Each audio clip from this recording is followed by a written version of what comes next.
traverser, en tout cas, on n'a pas les plans, là, mais ça va traverser, si on peut le dire, trois régions du Québec, entre autres. Oui, et je suis sûre qu'on va aller toucher l'attention du public dans ces trois régions-là, particulièrement. Et elle, apostrophe, attention. Hein? Oui, oui, exact. Non, la tension électrique, elle va monter. Oui. Peut-être la tension populaire aussi. On verra. Ce sont des projets souvent qui requièrent l'acceptabilité sociale, rappelons-le.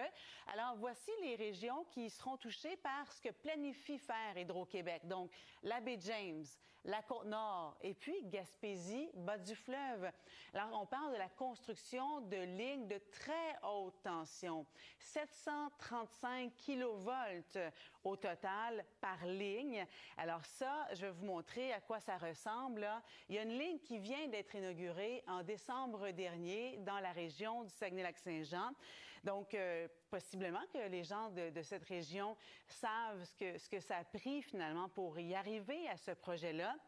Alors, on voit de grands pylônes électriques comme ça. Donc, c'est dans le plan d'Hydro-Québec d'en ajouter et donc de relier ces régions encore plus au centre-ville de Montréal, par exemple, aux régions métropolitaines, aux régions qui en ont besoin. Donc, on parle d'un projet de 45 à 50 milliards de dollars, des lignes de 735 kilovolts, et puis 20 de la main-d'œuvre en construction sera nécessaire pour arriver à ce projet. 20 un travailleur de la construction sur 5 au Québec participerait donc à ce projet d'élaboration de 5000 kilomètres de lignes. Je ne sais pas si on peut y arriver ici. Bon, voilà. Vous allez voir apparaître des lignes mauves, Marc-André. Bon. Ça, c'est déjà existant en ce moment.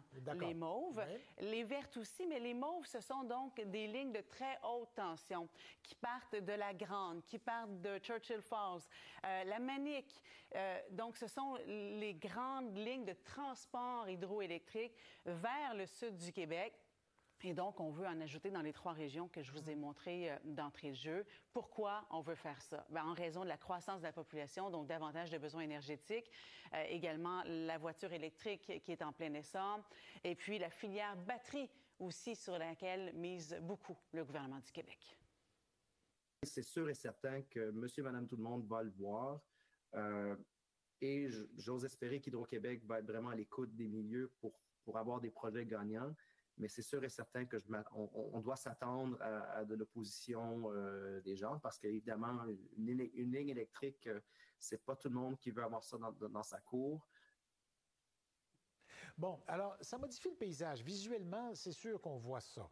Au niveau de l'environnement, à la hauteur du sol, est-ce qu'on sait si ça va déranger? Bien, en tout cas, c'est clair selon la prochaine intervenante que je vais vous faire entendre. Ouais. Là, ici, vous voyez une vidéo qui est fournie par Hydro-Québec, vidéo de promotion qui parle de la construction, donc ce que ça prend finalement pour construire ce genre de pylônes. Ça prend des routes pour se rendre sur place, toutes les étapes de la construction. Regardez ici, là. Donc, il y a une destruction quand même des forêts, destruction de la biodiversité. Là-dessus, justement, on écoute cette réaction. Oui, il faut lutter contre la crise climatique. Évidemment, il faut décarboner, c'est certain. Mais cette décarbonation, elle doit surtout pas se faire sur le dos de l'autre grande crise environnementale qu'on traverse, qui est celle de la biodiversité. On va en entendre parler de plus en plus, Marc-André, parce que c'est un projet Horizon 2035. Donc, d'ici 10 ans, Hydro-Québec veut que ces lignes-là soient déjà en fonction et déjà installées. Bientôt, tout ça, parce que si sur les planches à dessin, il va falloir qu'on pique et qu'on commence à abattre des arbres. Donc, voilà. Très bien, merci. Au revoir. Piqué dans dans le paysage. Oui, puis on va les voir ensemble, les trois régions qui sont touchées par la planification que veut en faire Hydro-Québec. 5000 kilomètres, donc, de ces nouvelles autoroutes, comme vous l'avez dit, des lignes de haute tension qui vont s'en venir dans le paysage québécois d'ici les 10 prochaines années. Alors, les trois régions qui sont concernées, bien, on parle de la Baie-James, on parle également de la Côte-Nord Et ce qui est nouveau, bien, la Gaspésie et le bas du fleuve, donc, qui pourraient être reliés par d'immenses lignes électriques de très haute tension dans les prochaines années. C'est un sujet très délicat parce que mon collègue Thomas Gerbet a eu cette information-là, mais Hydro-Québec a refusé de donner davantage d'informations, sauf qu'il a creusé, bien sûr.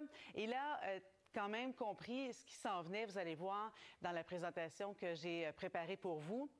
Alors, quand on parle de lignes de très haute tension, ce sont ces immenses pylônes qu'on retrouve un peu partout dans notre paysage. Déjà, là, on les voit là, qui partent de la baie James et qui s'en viennent dans les régions métropolitaines pour alimenter finalement les foyers. Comme ils disent dans le nord. Dans le sud du Québec. Sauf que là, on veut en ajouter. Puis, on parle donc de lignes de 735 kilovolts.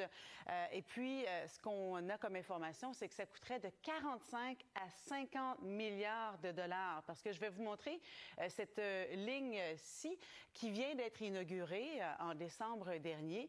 Ça a coûté 5 millions de dollars par kilomètre. Alors, quand on fait le calcul... Là, 5 millions par kilomètre, OK? Par kilomètre. Donc, ce sont des milliards de dollars d'investissement qui s'en viennent. Et là-dessus, on peut écouter justement un professeur de McGill.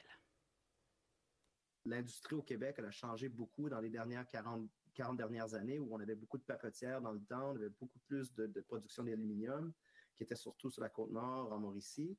Mais là, l'industrie change énormément, donc ça change un peu le paysage du réseau, du système nerveux pour vraiment acheminer l'énergie partout. Où est-ce que c'est nécessaire? Évidemment, juste de mon point de vue, placé ici debout, là, ça a un impact visuel. Est-ce que ça a un impact environnemental de telles structures? Bien, c'est ce que disent certains groupes environnementaux, parce que pour y arriver, bien, il faut détruire une partie du territoire, donc la biodiversité. Et pourquoi on veut faire ça chez Hydro-Québec? Bien, c'est en raison de la croissance de la population, mais également des voitures électriques qui gagnent de plus en plus du terrain sur nos routes et la filière batterie que Québec veut tant développer. Alors, entre autres, on veut alimenter Nordvolt dans la Montérégie. Et donc, ce sont des lignes importantes dont vous me parlez. Est-ce que ça peut avoir un impact environnemental? Ça, ce sont les lignes en mauve qui existent déjà et qui ce sont donc des 735 kilovolts. Les autres, donc, les trois qu'on veut construire, ce serait d'ici les 10 prochaines années. Réaction. Ce sont celles qui sont en vert? Non, on ne les a pas encore. Non, on n'a pas de projection. On n'a pas de détails. J'aurais aimé voir, à partir, quand on parle de la Gaspésie, là, comment ça pourrait être dessiné, mais on n'a pas ce tracé. Hydro-Québec n'a pas voulu nous donner davantage d'informations. Mais réaction, donc, d'un groupe environnemental. Ce qu'on est en train de voir, c'est qu'on va sacrifier le territoire du Québec. Et c'est même pas pour la décarbonation. Dans les faits, les projets qu'on nous met sur la table à l'heure actuelle, ce sont des projets pour attirer de nouvelles industries, attirer de nouvelles économies. On a une vraie réflexion collective à faire, à avoir, et le gouvernement refuse de l'avoir à l'heure actuelle.